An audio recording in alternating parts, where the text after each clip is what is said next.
ماوەی ساڵێکە کابینەی نوێمی حکومەتی هەرێم پێکێنراوە، کابینەیەک کە لە سەرەتای دامەزراندن و پێکەنانیەوە دروشمەکەی چاکسازی و ئاوەدانی بوو، بەڵام بە بڕوای هاوڵاتیان چاکسازی و ئاوەدانیەکە هەر لە چوارچێوەی قسەدا ماوەتەوە، نەبووە بە کردار.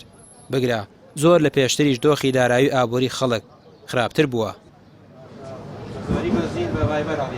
ئەوە 7 مانگ تێپەڕیوە یەک موچەی وەرگرتووە مۆزەف، هیچ دامەزران لێ نەماوە، هیچ ئیش و کار نەماوە، بازاڕەکان هەمووی چۆڵ و بێکەسابەت بووە، هیچ خزمەتگوزاریە نەماوە، بەرەو خراپتری بردو بەرەو باشتری نەبردو.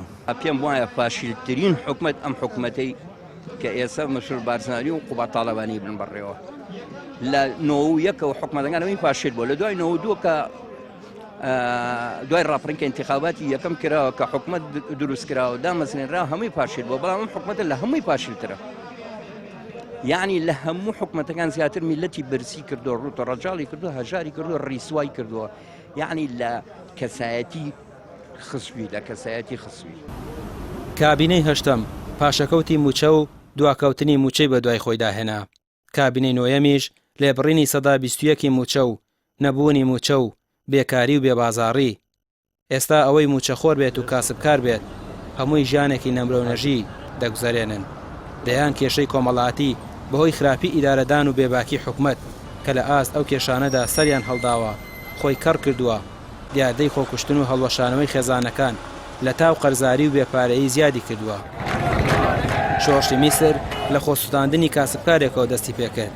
لە هەرێمی کوردستانیش دەوترێت ئەگەر حکومەت لە ماوەیەکی کەمدا ژیانی خەڵکی باش نەکات ڕاپەڕین بەڕێوەیە.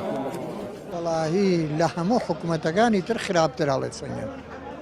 ئەوەی حکومەت بوو ئەوەی حکمی بر بەڕێوە لە حکومەکەی دکتۆر بەرهەمە چاکترین حکوم، بەس ئەمە لە هەمیان گەندەڵترە لە هەمیان فاشیتر.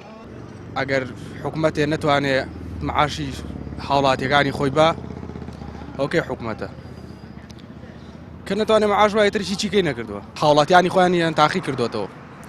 کورد بە هەموو شتێ ڕازیە، معاشی نەبێ، کارەبای نەبێ، ئاوی نەبێەوە لەوەتی کورد هەیە هەروە بووە، هەروایە ناوێتی لەوەتی حکومەتی کوردی هەیە، هەر کوردەکە هەر پێ قایلە، ئیتر حکومەتەکە بۆ یەکلابووەتەوە کە کورد پێ یەکلایە کە پێ یەکلای بوو تەواو.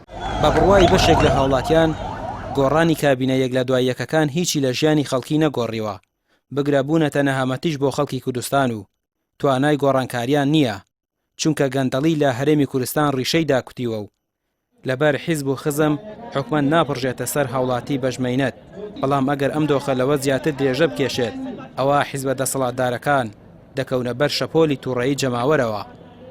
ڕامیا عوسمان، کەناڵی پەیام، سلێمانی.